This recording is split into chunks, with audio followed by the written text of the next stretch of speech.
Hello, Cinecoven. This is your Silver Nitrate Witch, Isabelle, joining you today. And just because it's November now, doesn't mean all of us are quite done with scary movie season just yet.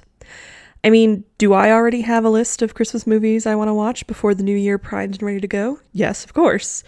But our bit of movie magic today does require us to dip our toes back into Samhain season first by checking in with Nancy and our other fellow witches from The Craft.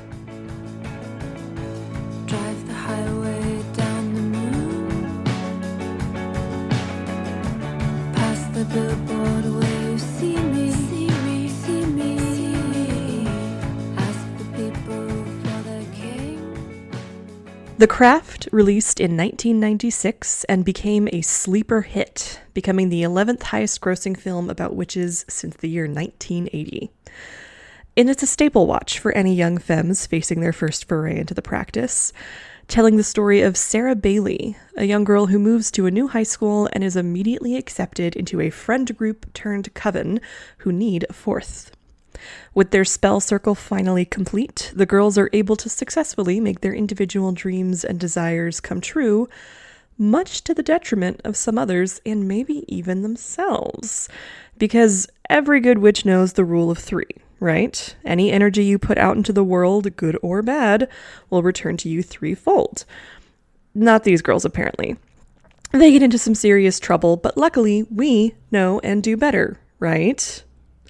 So the movie magic I want to talk about today is not any of the big spells they necessarily do, but a crucial part of any good teenage sleepover: light as a feather. This party game, to some extent, has been hanging around in stories and diaries since the 17th century, and the rules and chant appear different in every iteration. If you're unfamiliar, the most common version is that one person lays on the ground as flat as they can, while others gather around and attempt to lift them up by only using 1 or 2 fingers each.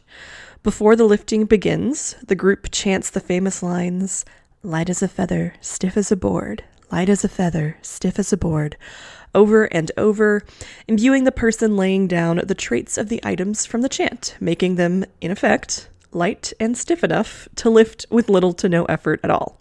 In The Craft, the girls are able to lift Rochelle without the use of their hands at all, through their combined magical gifts. When I was a kid myself at sleepovers playing the game, we would all descend into giggles before anything magical could happen, as the person's left leg and head might be the only things raised up but nothing else, and it was usually the girl being lifted who started the cycle of laughter. But so many versions of this story being told over the course of centuries can't be entirely wrong, right? The believed science behind the trick is a simple matter of synchronization. With enough participants placed in strategic areas around the person on the floor and a careful countdown, the person's weight is distributed enough for a quick lift all at the same time to work, to some extent anyway. It's nothing as impressive as in The Craft, of course, with Rochelle levitating several feet off the ground for a good few minutes before she realizes she's not even on the floor anymore, but certainly a cool trick to make you believe in magic for just a moment, and I really mean a moment. Now, of course, I'm not recommending any witches try this at home, whether or not there's a bit of magical help involved, so do not go levitating others without precaution and safety measures in place. We may be the weirdos, mister, but we can certainly practice safer magic than Nancy.